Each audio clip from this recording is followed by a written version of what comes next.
대한민국 삶의 질적인 향상을 위해 탄생한 프로그램 이시영 박사의 100세 시대 브레인파워를 키워라. 안녕하세요, 엄지혜입니다.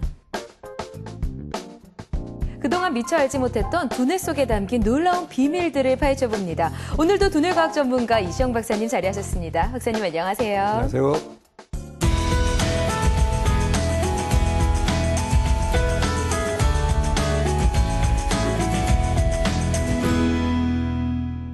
오늘도 역시 시작은요, 최신 뇌과학 뉴스를 소개하면서 좀 시작을 해볼까 합니다. 미국 소아과학회에서 놀라운 발견을 했는데요. 이 조기 읽기 교육성의 중요성을 알리면서요, 아이들에게 태어날 때부터 계속해서 소리내어서 책을 읽어주라고 하더라고요. 네. 이런 권고안이 왜 나오게 된 건가요? 그렇습니다. 그런 것이 이제 뇌 발달이 좋다는 것은 잘 알려져 있었는데, 이게 이제 학교에서 공식적으로 입증이 된 것은 아마 이번이 처음인 것 같습니다. 네. 그렇게 책을 자꾸 읽어주면은 아이들의 의휘 구사 능력이라든가 대화 능력이 확실히 향상이 된다. 뭐 이걸 입증을 했으니까 굉장히 중요한 이야기가 되겠죠. 그 말은 우리가 이 태어나서 3년 내에 참으로 중요한 이런 뇌 부분이 얼마나 잘 발달이 돼야 되는가. 이걸 아마 증명한 최초의 이야기 같습니다. 자, 이어서 두 번째 소식도 알려드릴게요. 영화나 드라마를 볼 때 유독 잘 우는 사람들. 원인이 있다고 하는데요. 어떤 원인인가요? 그래요. 이거 이제 뉴욕 주립대학과 캘리포니아 대학이 공동으로 연구를 한 건데, 이 사람 중에는 한 20% 정도가 굉장히 정서적으로 민감한 사람들이다. 이게 아마 유전적으로도 아마 증명이 이제 된 것 같습니다. 네. 그런 의미에서 참 중요하고, 그러니까 이런 사람들은 보통 사람보다도 참 이 슬픈 일이거나 또 즐거운 일이거나 행복한 일이거나 혹은 또 이 감정의 공명이라든가 감정이입이라든가 이런 것이 아주 민감하게 잘 되는 사람들이 따로 있다. 뭐 이런 발표인데, 저도 보면은 아마 이런 정서적인 반응은 타고나는 게 아닌가. 근데 역시 이분들이 이제 이번에 뭐 유전적으로도 증명을 했다 그러니까, 실제로 이분들은요, 이 18사람을 상대로 한 실험을 했습니다. 참 재밌는 실험은 자기 부인의 사진과 또 낯선 사람의 다양한 표정을 담은 이런 사진들을 보여주고, 그러고 난 후에 다시 나중에 이 다양한 사람들의 감정 상태를 알아보라. 그러니까 아주 정확하게 알아맞혔다고 그럽니다. 아마 우리 같으면 못 알아봤을지도 모르는데 네. 그런 걸 보면은 역시 이런 사람들은 타고나면서 굉장히 그 정서적으로 민감한 이런 그 유전자를 타고난 것이다. 이렇게 이 사람들은 결론을 지은 겁니다. 자, 이렇게 최신 뇌과학 뉴스 두 가지를 좀 알아봤고요. 그럼 오늘의 이야기를 좀 해봐야 되겠죠? 오늘의 주제는 어떤 건가요? 오늘 주제는 영유아기의 조기 교육에 대한 이야기를 좀 하려고 합니다. 요즘 이게 상당히 아주 뭐 열풍이 불다시피 되어 있고요. 또 과연 그게 정말 옳은 방향인지, 또 그러면은 어떻게 우리가 정말 옳은 방향으로 우리가 유도를 할 것인지, 또 그리고 이게 뇌 발달에 과연 얼마나 아이들에게 도움이 되는지, 이런 문제를 종합적으로 검토를 해보려고 합니다. 엄마의 뱃속에서부터 시작되는 대한민국의 사교육. 부모의 교육열은 태교에서 시작해 아이가 대학을 졸업할 때까지 식지 않는데요. 최근 영유아기 사교육 열풍이 뜨겁다고 합니다. 0세에서 2세 영아의 사교육비는 평균 42%, 3세에서 5세 유아의 사교육비는 평균 87%라고 하는데요. 영유아기 사교육 실태와 과도한 사교육으로 인해 나타날 수 있는 병증까지 조기 교육이 아이들의 두뇌 발달에 미치는 영향에 대해 살펴봅니다.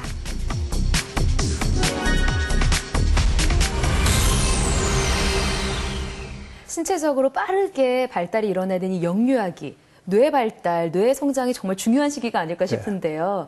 그중에서도 조기 교육이 어떤 도움을 주는지 좀 알아보려고 합니다. 이시영 박사의 100세 시대 브레인파워를 키워라. 오늘 도움 말씀 주실 전문가 선생님은 누구신가요? 예, 오늘은 아주 전문가죠. 영유아 발달연구소 정진숙 교수를 모셨습니다. 어서 오십시오. 맞습니다. 예. 네.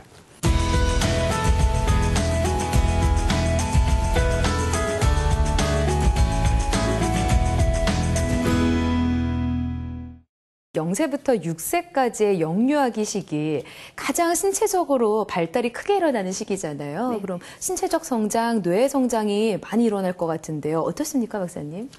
그렇죠. 특히 이제 이 뇌신경은 네. 몇 가지 가령 심장이라든가 또 혹은 난자라든가 이런 것들에 비해서 굉장히 조기에 아주 폭발적인 성장을 하고 그다음부터는 증식을 하지 않습니다. 이런 특징이 있죠. 그래서 이제 뇌가 발달한다는 말은 그 이후에 이런 뇌 가지가 자꾸 복잡하게 네트워크를 형성한다 이런 뜻이고요.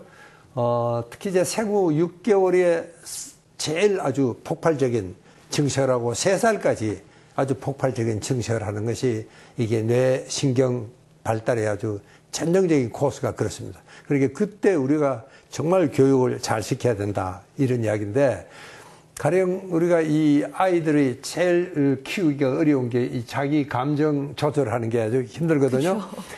그것도 사실은 이 어린이 뇌들은 이 발달을 하면서 이 위에 이 지성, 이성뇌라 그러죠. 인간뇌와 그 다음에 또 이 동물뇌, 감정뇌라 그러죠. 이 사이를 연결하는 부위가 바로 이마 뒤인데 이게 안화 전두 피질이라 그렇게 이야기합니다.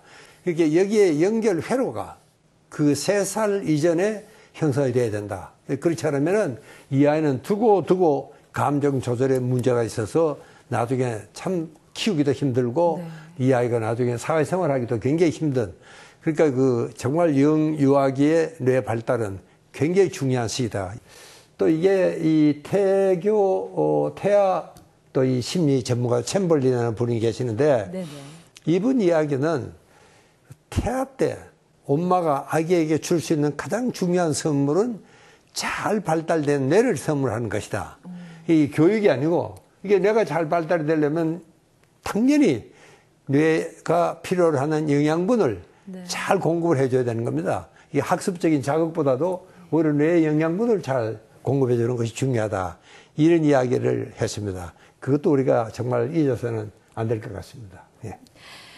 자, 우리 엄마들 참 할 일 많은 것 같습니다. 아이 키울 때도 잘 키워야 되지만 말씀하신 것처럼 태교에도 신경을 많이 써야 되잖아요. 근데 박사님 말씀대로요. 태교에서 가장 중요한 것은 우리 아이들에게 건강한 뇌 또 건강한 몸을 만들어주는 거라고 하니까요. 그 부분 염두에 주셨으면 좋겠고요. 그렇게 해서 아이를 낳으면 우리 엄마들 신경 쓰고 싶은 부분 정말 많아서 아무래도 사교육 열풍이 좀 부는 것 같습니다. 제가 어느 칼럼에서 본 걸 좀 적어왔어요. 자, 만 3세에서 5세 아이 중에요. 무려 87%가 사교육을 받고 있다고 하고요. 심지어 만 0세에서 만 2세까지의 아이들이 자, 평균 42%가 사교육을 받는다고 합니다. 이 0세부터 2세라고 하면 이제 겨우 뭐 걸음마 떼고 엄마, 아빠 이 소리 하는 시기인데 도대체 뭘 배우는지가 너무 궁금해요. 이 아이들에게 사교육을 해야 될 필요가 있습니까? 어떤 교육을 하나요? 네, 이제 제가 알기로도 뭐 한글에서부터 영어, 수학, 뭐 요즘에 스트레칭, 요가, 발레까지도 아이들한테 체험을 예쁘게 해줘야 된다는 이유만으로 아이들한테 이런 교육을 시키고 있는데 이제는 양육비가 집으로 가게 되어 있잖아요. 예전에는 보육료가 기관에 갔는데 개인 어머니한테 가다 보니까 이제 교육이 어머님의 책임으로 약간은 국한되어져 있는 것도 이제 사회 문제로 되어 있는데 문화센터에 가보시면 정말 다양한 프로그램들이 있습니다. 그때는 정말 젖먹이 아이부터 시작해 유모차 타고 온 아이들이 대부분이에요.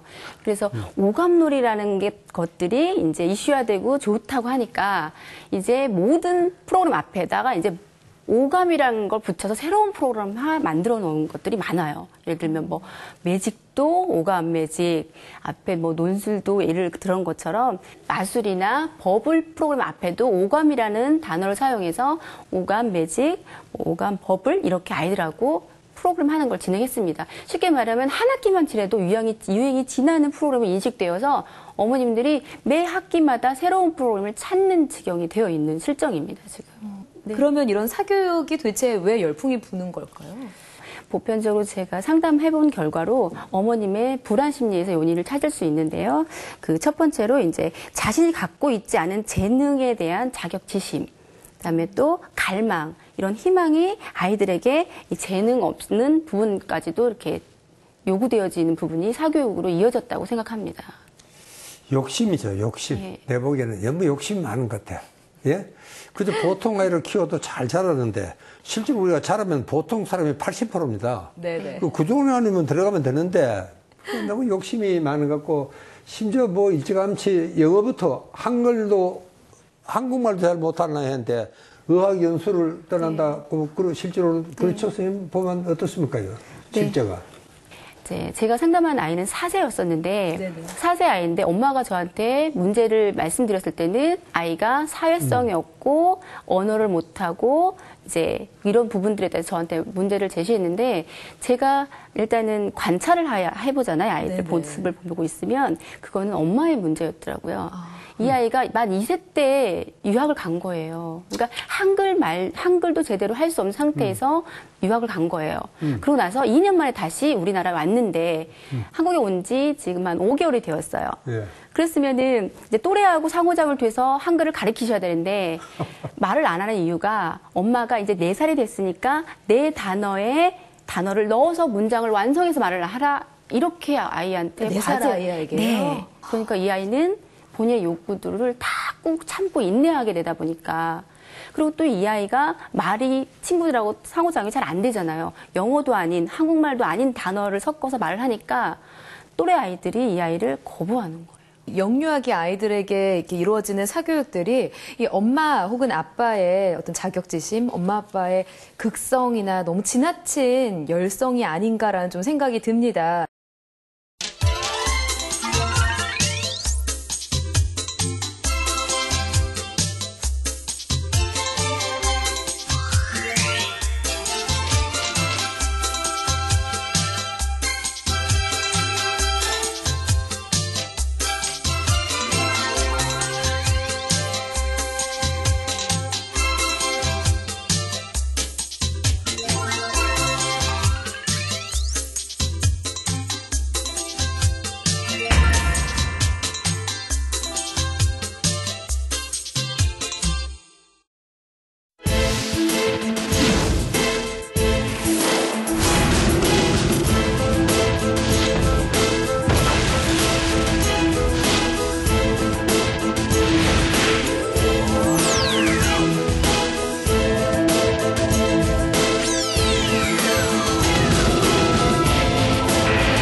사실 이제요, 어떤 교육이 정말 필요한 교육이고 어떤 교육은 굳이 필요하지 않은지를 좀 우리 두 분 전문가님께서 짚어주셔야 되는데요. 아이들에게 일찍부터 영어 교육을 시키는 게 과연 필요한 건지부터 좀 짚고 넘어가야 될 것 같아요. 영어 유치원 다니는 아기들 많이 있나요? 수장님 어떻습니까?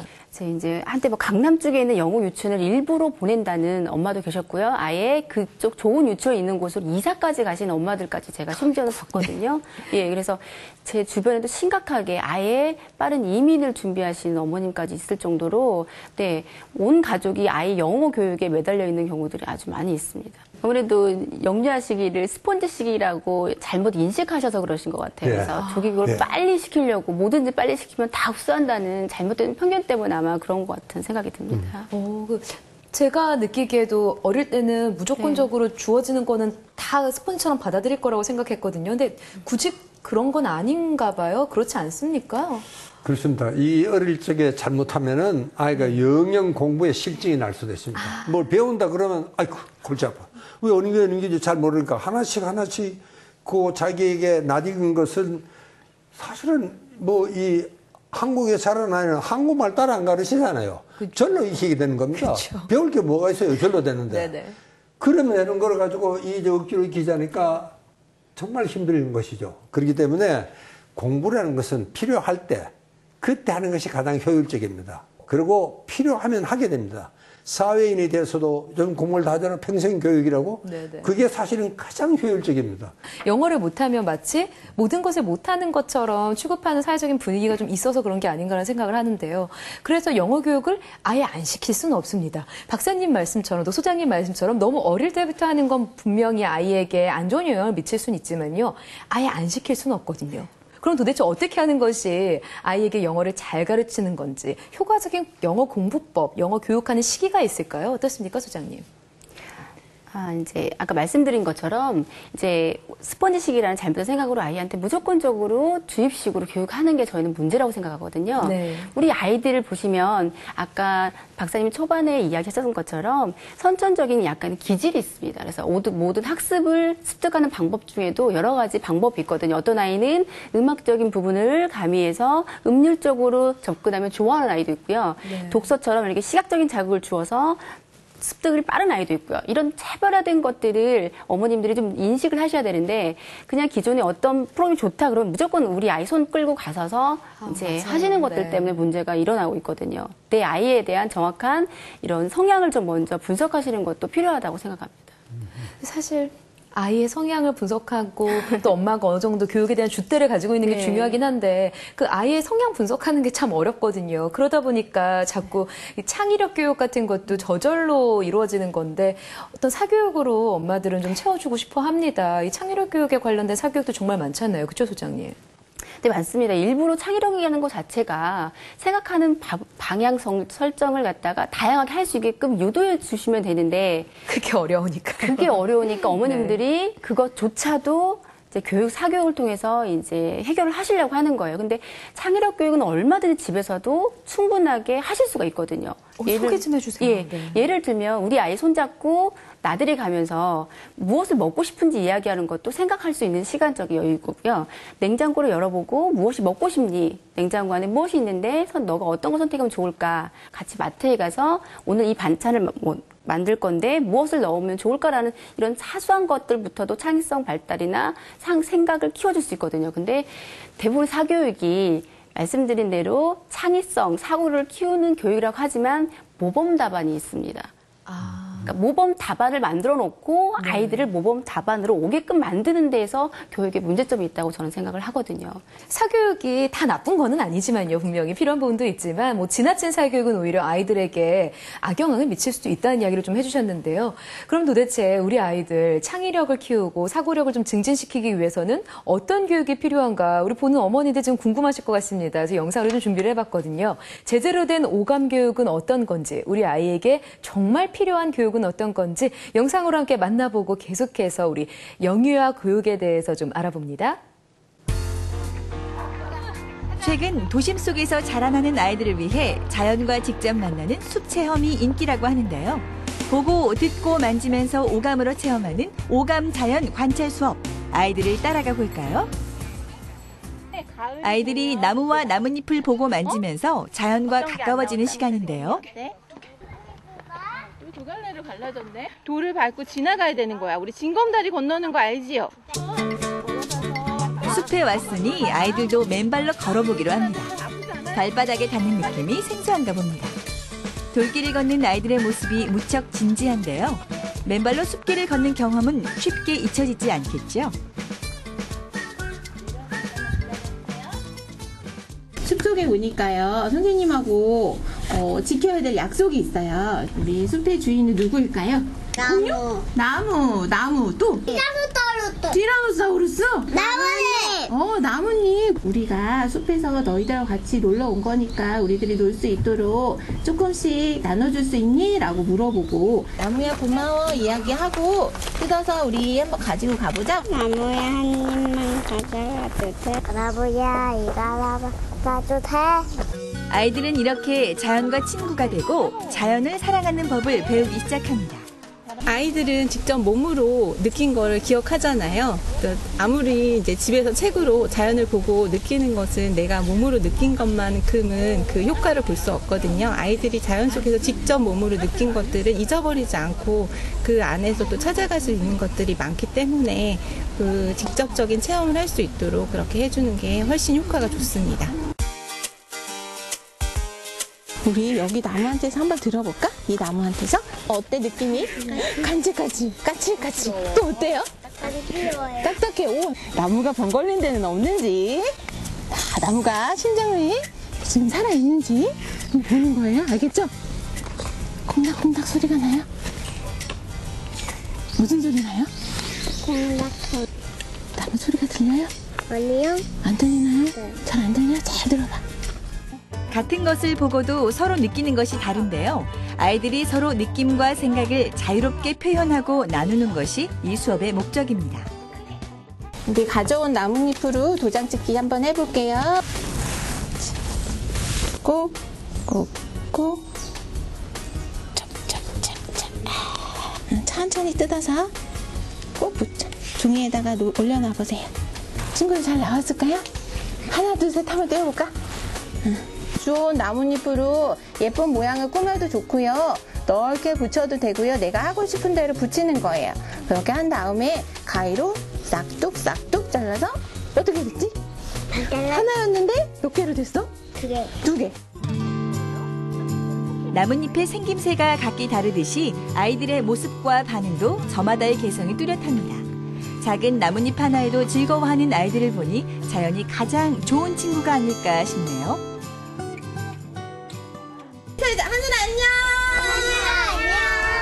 나무야 안녕. 실제로 보니까 재밌었어요. 이런 걸 맞이하고 싶어요.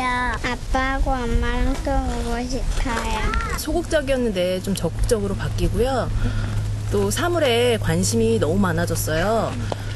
뭐 기본적으로 밖을 나가면 햇볕이 쨍쨍거린다는 거를 왜 그렇게 되어졌는지, 뭐 바람이 부는 거, 뭐 낙엽이 떨어지는 거, 이것저것 관심사가 너무 많이 들어서 아, 정말 오감이라는 게 정말 좋구나. 애들한테는 진짜 많은 체험을 해줘야 되는 게 맞는 거구나라고 생각을 했어요. 자, 영유아기 뇌 발달에 필요한 이 여러 가지 교육들, 여러 가지 오감 자극법들을 알아봤는데요. 사실상 우리 어머니들 저렇게 놀리기만 하면 우리 아이들이 오히려 학교 가서 뒤처지는 게 아닌가 걱정이 돼서 학원을 자꾸 보내시는 거거든요. 박사님도 너무 내가 지금 놀라고 놀아라 하는 게 아닌가 하시면서 이야기를 하셨는데요. 사실 그게 제일 걱정이에요. 이렇게 놀다가 학교 가서 못 따라가면 어떡하나. 그래서 자꾸 학교에서 배우는 것들 취약전 학습을 시키는 거고요. 근데 이 취약전 학습을 시키는 게 아이들에게 필요한 건지 아닌 건지도 좀 알아봐야 되고 어떤 학습을 해야 되는지도 좀 궁금합니다. 자, 취약전 학습 어떤 게 필요할까요? 글쎄요, 저도 이게 뭐 전문가가 아니니까 그러나 이 뇌과학이라는 입장에서 보면은 네. 취약전에 가장 좋은 학습은 아이들이 새로운 것을 경험을 하고 또 호기심과 또 이런 또 모험심을 또 탐험심을 자극해주는 그런 학습이 저는 제일 중요하다. 그래야지 아이들의 뇌가 골고루 발달이 되고 또 호기심이 있으면 그걸 공부를 하게 됩니다. 왜 저 깨구리 뒷다리는 저리 길까? 이 호기심 아닙니까? 그러면 깨구리 뒷다리가 긴 이유를 얘가 책을 찾아서 하면 그때 굉장한 지적 쾌감이 오는 겁니다. 그게 바로 달성감이고 성취감이고 그러면 저 뇌에는 도파민이라는 물질이 의욕 물질이 펑펑 쏟아집니다. 그리고 걔는 그냥 가만히 내버려둬도 생물은 만점을 맞는 겁니다. 그런 것들을 학습을 시키는 것이 저는 가장 중요한 학습이 아닌가. 저는 그렇게 생각합니다. 우리 전문가 선생님은 어떻게 생각해요? 맞습니다. 이제 탐구심과 호기심을 키우는 데 가장 좋은 거는 아이들한테 실제적인 경험을 토대로 보여주는 게 제일 효과적인 방법입니다. 아까 선생님 말씀하시는 것처럼 노는 게 너무 놀려서 걱정이라고 생각하는데 우리 아이들은요, 모든 교육이 놀이 중심입니다. 그래서 놀이를 통해서 모든 걸 학습과 연결 지어줄 수가 있어요. 아이들은 재미없으면 시작하지 않으려고 해요. 네. 자발성을 키워주기 위해서는 재미있어야 되잖아요. 네네. 그 재미를 끌어주는 방법 중에 하나도 정말 실제적으로 이 알이 어떻게 정말로 우리 식탁에 계란 후라이가 돼서 올라오는 것까지를 궁금해하면 실질적으로 닭을 보여주고요. 그 닭이 어떻게 알을 낳았는지까지 보여주는 게 제일 빠르고요. 그 현장에서 생태교육이라는 얘기를 되게 많이 하죠. 네. 자연으로 노출되어서 아이한테 문제학습 능력을 길러주어라. 우리 아이들 어린이집 안에서는 하루 종일 놀아도 짜증 부려요. 근데 희한하게 밖에 나가기만 하면 하루 종일 있어도 집에 오려고 하지 않잖아요. 그렇죠. 네, 그냥 자연 안에서 찾아요. 내가 무엇을 가지고 놀면 재미있을까라는 과제를 자기 스스로 찾거든요. 그리고 그다음에 제가 이제 연구 결과도 하나가 재미있는 연구 결과도 나왔는데 자연 생태 학습을 많이 한 아이와 그리고 교육 안에서 교재 중심으로 교육을 받은 아이가 나무를 바라보는 관점을 그림으로 나타낸 게 있거든요.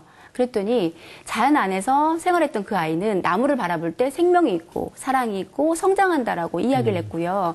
그다음에 그냥 교재 중심으로 교육을 받았던 아이는 나무는 그저 책상과 의자를 만드는 도구로만 아이가 생각하고 있다는 이런 결론이 나타났거든요. 그만큼 아이들한테 실제적인 경험을 경험할 수 있는 이런 자연 생태 교육이 정말 중요하다고 제가 말씀을 드리겠습니다. 그러면 아이들 학교 가기 전에 더하기 빼기, 뭐 한글, 영어 가르치는 것보다는 좀 탐구력을 높일 수 있도록 밖으로 좀 놀러 다니게 하는 게 좋다는 말씀이신데요. 그래도 걱정이 돼요, 저는요. 제가 아이가 만약 있다면 아이가 학교 가서 못 따라가지 않도록 이 더하기 빼기 수학 가르치고 과학도 좀 가르치고 교과서도 좀 보게 할 것 같거든요. 이렇게 공부하는 방법은 좋지 않은 건가요? 저는 이 선행학습이라는 게 네. 저는 두 아이한테는 필요하다고 생각합니다. 천재가 있습니다. 한 10,000명 중에 하나가. 이 아이한테는 선행교육이 필요합니다. 또 굉장히 뒤떨어지는 아이가 있어요. 공부가. 이 천재와 반대죠. 네. 그리고 그런 아이들한테는 조금 미리 좀 가르쳐 줘야지. 그러지 않아도 초등학교 들어가면 유치원 선생님하고 다르잖아요. 당장 모든 분위기가 적응하기가 힘든데 거기서 공부마다 힘들면은 더더구나 이 아이가 힘들 거 아닙니까? 그렇게 그런 아이들에게는 조금 이렇게 공부를 미리 좀 시켜주면은 제가 그 전에 한번 배운 거니까 복습하는 기분으로 따라가기가 쉽고 적응하기가 쉽지 않겠느냐. 저는 그런 아이들한테는 필요하다고 생각하지만 그러나 보통 아이처럼 잘 노는 아이한테 나는 선행학습은 필요치 않다. 저는 그렇게 생각하는데. 학령기 아이들 학교 가기 전에 적응훈련이라는 목록하에 이렇게 이루어지고 있거든요. 근데 실질적으로 아까 박사님 말씀하신 대로 학령기 아이들이 겪게 되는 문제는 그 교육 스트레스보다 관계 안에서 이루어지는 문제입니다. 달라진 환경으로 인해서. 그래서 유치원 안에서 이루어졌던 친구들하고 놀이 방법이 완전히 다르잖아요. 그리고 개별화된 교육이 이루어지지 않는 게 또 교육의 문제이기 때문에 그 아이들이 일일이 그 힘든 것들을 누구한테 말할 수 있는 상황도 또 아니잖아요. 그러다 보니까 또 그 이후에서 일어나는 또 아이들한테 왕따 문제도 일어나고 이런 분들이 더 큰데 오히려 어머님들은 학령기 그 과제 중심의 문제에 초점을 둔 게 저는 너무 가슴이 아프거든요. 자, 그렇게 해서 부모님들이 사교육 현장으로 밀어보내서 아이들이 사인을 보냈는데 그 부모님들이 못 알아들었을 때 우리 아이들 어린 시기니까 당연히 스트레스 받겠죠. 뭐 싫다고 울고불고 뗐어도 엄마들은 자꾸 자의적으로 해석을 하니까요. 그렇게 스트레스 받은 아이들 뇌 건강에 분명히 안 좋은 영향을 미칠 것 같은데 어떻습니까? 선생님들 뭐 보면 알죠? 당장 그런 아이들은 스트레스를 받으면은 아예고만 우리가 여러분 이야기했지만 아예고만 하지 않으려고 완전히 뒷전으로 가버린 아이들이 있습니다. 네네. 말도 안 하고 네네. 뭐 싫다 줘도 소리도 안 해요. 그래서 아주 완전히 말하자면 이게 은거를 하는 소위 퇴거를 해버리죠. 네. 이제 이런 소위 은둔형의 외톨이가 될 수도 있고 또 어떤 아이들은 뭐 굉장히 초조하고 불안해합니다. 그런 아이들은 정말 보면 표가 나는 겁니다. 그게 뭐냐면은 지나친 교육을 하니까 이 어린 아이가 한번 생각해 보십시오. 이 교육 과정을 만드는 전문가들은 그래도 수십 년 동안 우리 아이들에게 가장 적절한 교육 과정을 만들어 놓은 겁니다. 근데 그대로 하면 되는데 이걸 자꾸 욕심을 내고 더 시키고 더 네. 빨리 시키려고 그러고 앞을 나가자 그러니까 이 아이는 뇌가 완전히 혼란 상태에 빠지는 겁니다.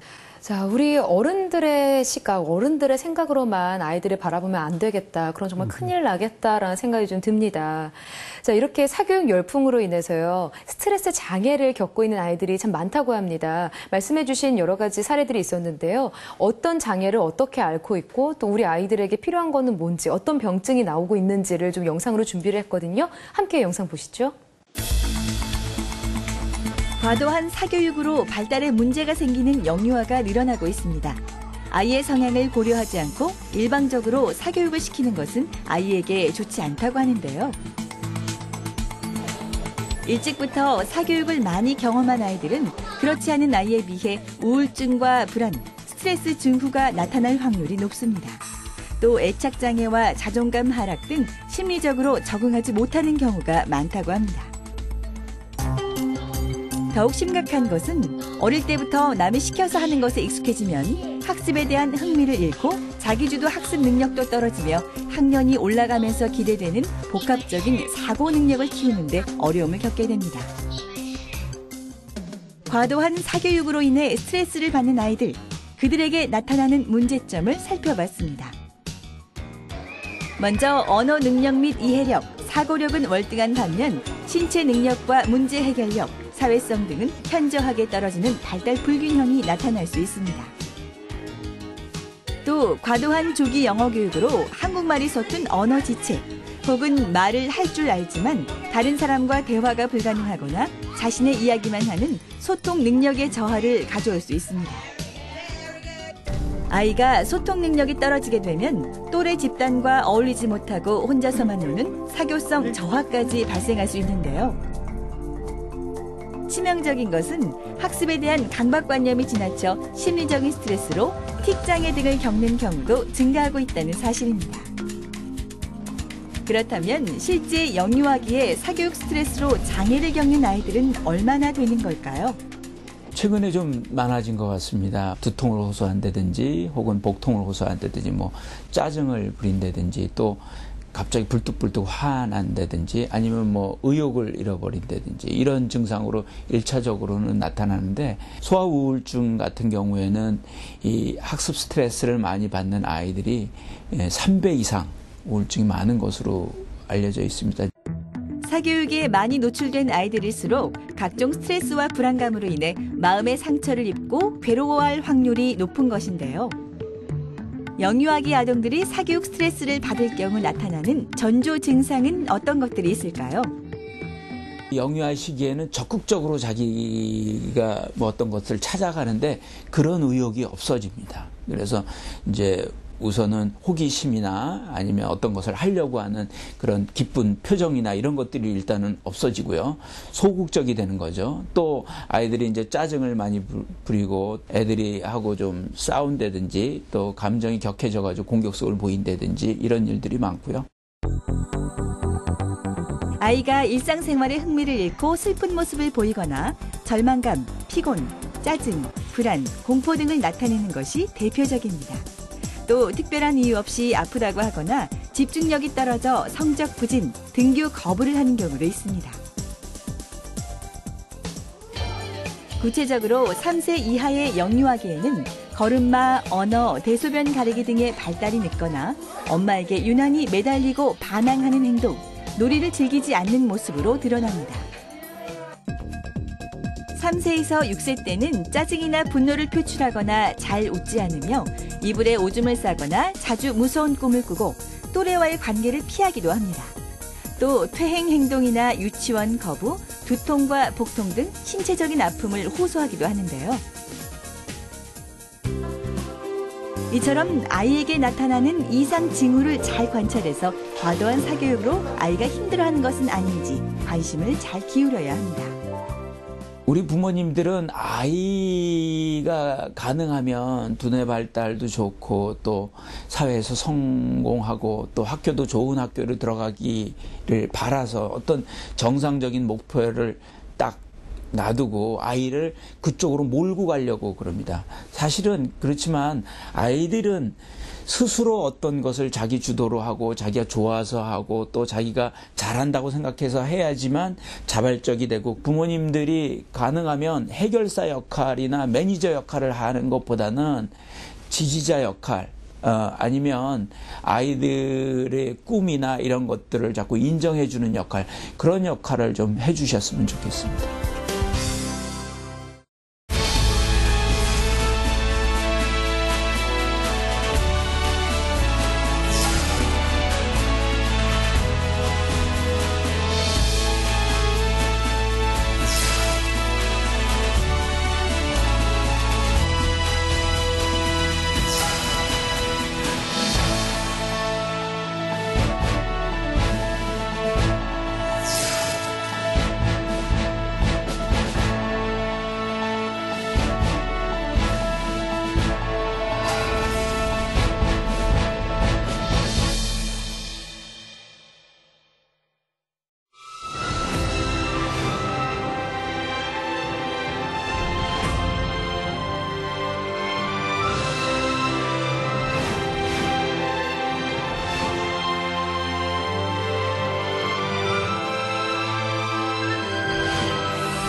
자, 과유불급이라고 하죠. 뭐든지 과해서 나쁜 것 같습니다. 사교육이 다 안 좋은 건 아니지만 너무 지나치게 사교육에 의존을 하고 아이들에게 스트레스를 주다 보니까 문제가 발생하는 게 아닌가라는 생각이 좀 드는데요. 자, 영유아 조기 교육 가이드라인을 그럼 한번 정리를 해주시죠, 소장님. 네, 이제 우리 아이들한테 어머님들이 교육을 시키기 전에 딱 한 가지만 명심해 주셨으면 좋겠어요. 한번 생각했을 수 있는 시간을 첫 번째로 우리 아이가 전장 원해서 이 프로그램을 선택했는지 아니면 나의 잘못된 불편한 마음 때문에 자격지심이라든지 네, 어떤 누구와 비교 때문에 이 사교육을 시작했는지만 좀 철저하게 생각해 주셨으면 하는 마음입니다. 네, 좀 중요한 말씀 해주셨습니다. 엄마의 생각, 엄마의 어떤 교육에 대한 줏대가 정말 중요한 시기인가 아닌가라는 생각이 좀 드는데요. 자, 그럼 영유아 교육 꼭 이것만큼은 놓치지 않고 넘어가야 된다라고 하는 거 있으시면 좀 얘기를 해주시죠. 그래요. 되게 이제 엄마들은 자꾸 교육, 학습만 생각하는데 사실은 사회성 학습도 중요하고 도덕성 학습도 중요하고 그다음에 무엇보다 중요한 것은 정말 융통성 있는 성격입니다. 저는 그 유치원 엄마들에게 가끔 하는 이야기가 절대로 당신 아이가 정신과 의사를 찾아오도록 만들지는 마십시오. 그 말을 꼭 부탁합니다. 그러니까 너무 우리가 이 학습 교육에만 매달려 있으면은 아이들이 정말 엉뚱한 스트레스를 받고 정말 건강하게 잘 자랄 수 있는 아이가 문제가 될 수가 있습니다. 그렇게 우리가 정말 도덕성도 잘 길러야 되고 그다음에 뭐니 하더라도 친구하고 잘 사귀는 사회성이 중요합니다. 그게 바로 융통성 있는 성격이니까 이걸 엄마들이 꼭 좀 기억을 해 주십사 이렇게 부탁을 제가 고개를 숙여서 말씀을 드립니다. 네. 소장님도 꼭 필요한 거가 있다면 이것이다. 네. 어떤 게 있나요? 네. 저도 이제 부모 교육을 다니면 한 가지 항상 마지막으로 말씀드리는 게 뭐냐면 어머님이 교육자는 아니시라고 말씀을 그냥 단편적으로 드립니다. 왜냐하면 본인이 교육을 책임졌다는 책임감이 좀 크시거든요.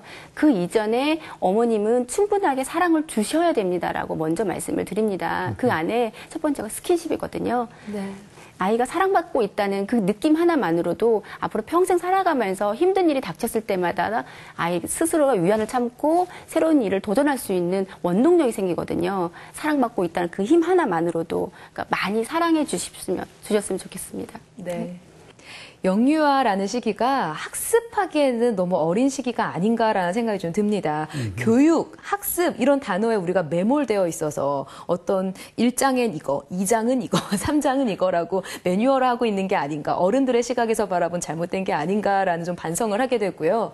우리 아이들, 우리 인간이라는 존재가 그렇게 뭐 공부를 꼭 가르친다고만 해서 커지는 존재가 아니기 때문에 사랑 많이 주시고 아이들 많이 놀리시고 아이들과 함께 친밀해지는 시간을 많이 갖게 하는 게 더 좋을 것 같다라는 생각이 좀 듭니다. 자, 오늘 영유아 어떻게 키우는 것이 정말 좋은 방법인지 알려주신 정진숙 소장님 감사합니다. 나와주셔서요. 고맙습니다.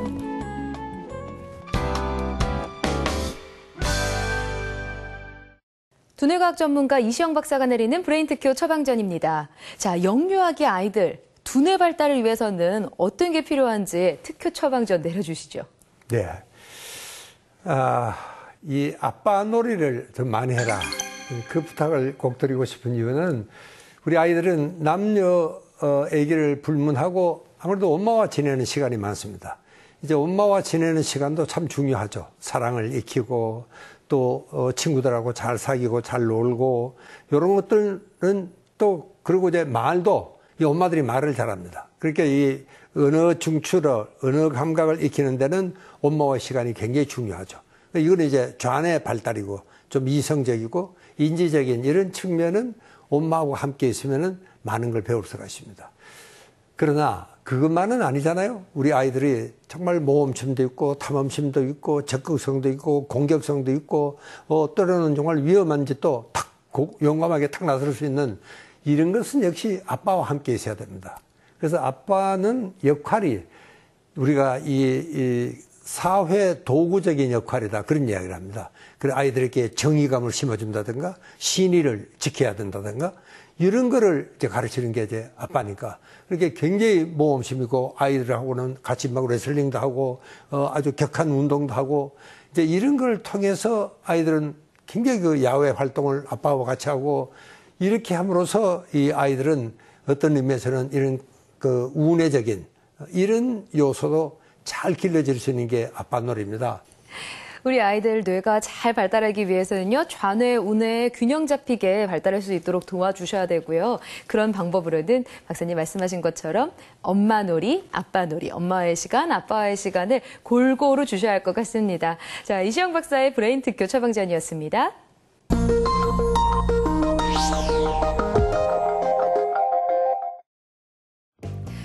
마음을 읽는 두뇌 이야기, 뇌과학 마음을 읽답니다. 전혀 다른 언어를 사용하는 사람들을 한데 모아놓고 고립된 상태에서 함께 살아가도록 했을 때 그들은 과연 어떻게 소통하게 될까요?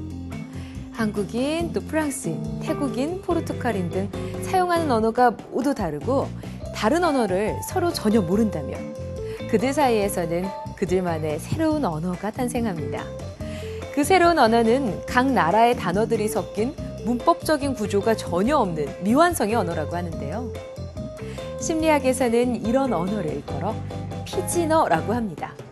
의사소통을 해야 하나 각자의 단어를 늘어놓으면서 이야기를 하게 되고 또 그러다 보면 단어와 단어 사이에 정확한 문법은 결여된 채로 여러 가지 단어가 섞여서 새로운 소통 언어가 탄생하게 되는 거죠.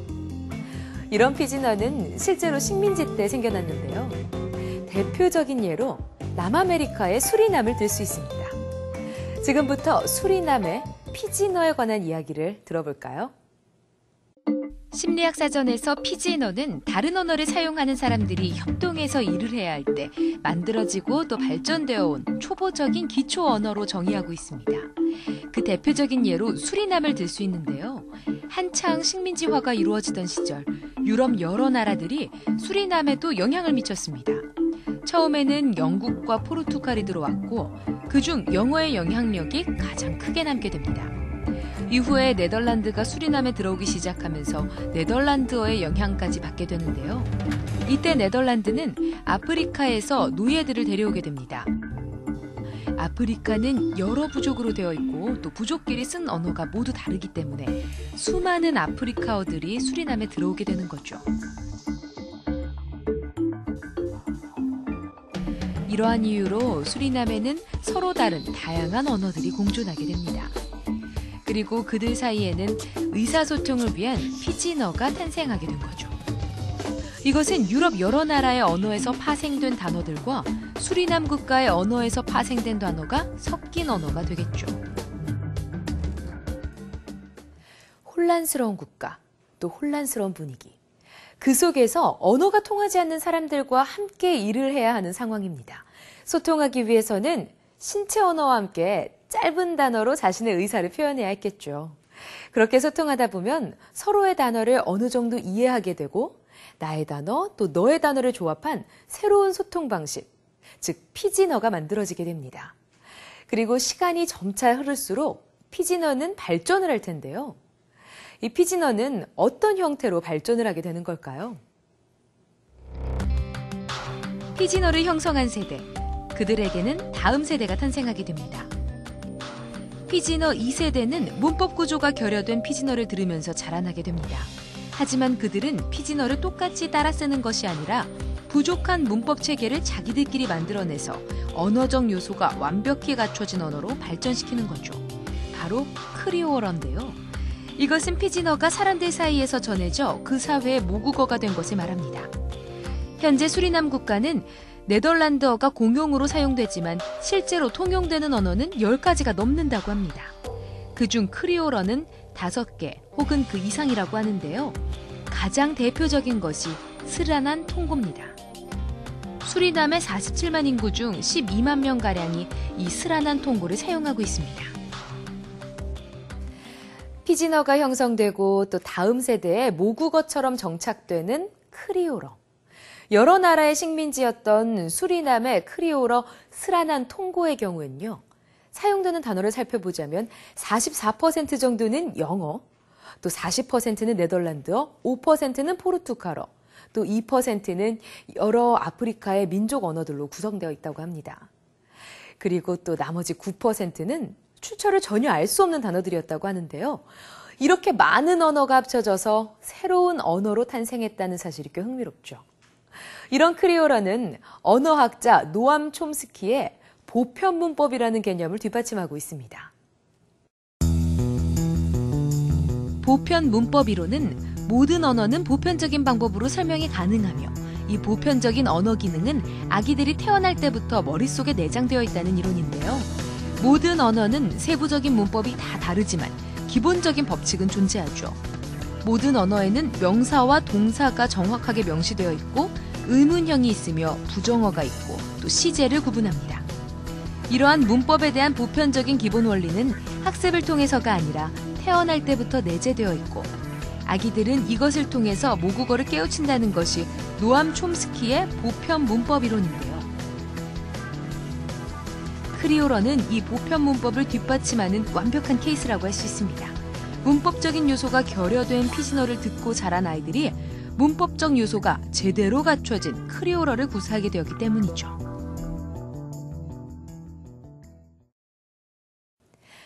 피지너 다음 세대가 만들어낸 이 크리올어는 다른 기존 언어들과 마찬가지로 문법적인 요소가 아주 완벽하게 자리 잡고 있습니다. 누가 가르치지 않아도 자연스럽게 문법을 깨우쳤다고 할 수 있는데요. 언어를 통한 의사소통, 어쩌면 이것은 인간의 가장 중요한 욕구가 아닐까요? 뇌과학 마음을 읽다였습니다.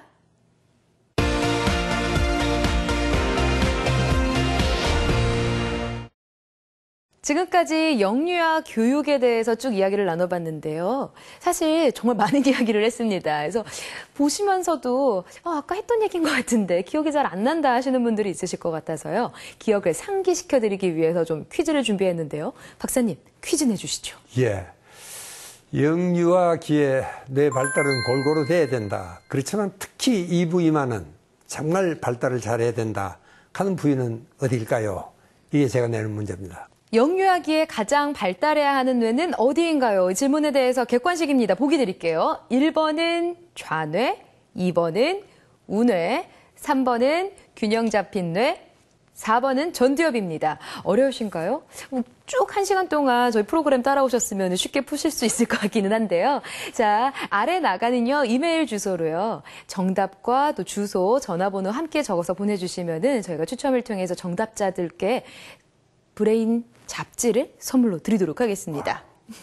감사합니다. 네, 지금 아래 나가는 이메일 주소로요. 정답 보내주시면 되겠고요. 자, 그러고 보면요. 다음 주 주제는 또 어떤 건지 궁금합니다. 다음 주 주제는 어떤 건가요? 다음 주는 아마 여러분도 가끔 들어봤은지한 주제입니다. 네. 뉴로 마케팅이라는 게 있습니다. 요즘은 뭐 마케팅이 워낙 중요하니까 홍보도 중요하고 디자인도 중요하고 뉴로 마케팅이라는 게 도대체 뭔지 이제 뇌과학을 응용한 마케팅 수법입니다. 네. 이걸 좀 이야기를 해볼까 합니다. 뇌과학이요. 이제는 물건을 잘 파는 방법에도 사용이 된다고 하니까요. 좀 놀랐습니다. 뇌과학 모르면 아무것도 못하는 시대가 점점 오는 것 같은데요. 예. 그러니까 우리 프로그램은 좀 더 중요해지는 거겠죠? 예. 그렇습니다. 네, 다음 주에는요. 뉴로 마케팅에 대해서 좀 이야기를 들고 오겠습니다. 어떻게 하는 것이 뇌과학을 사용해서 물건을 잘 파는 방법인지 여러분 궁금하시죠? 다음 시간에 찾아오겠습니다.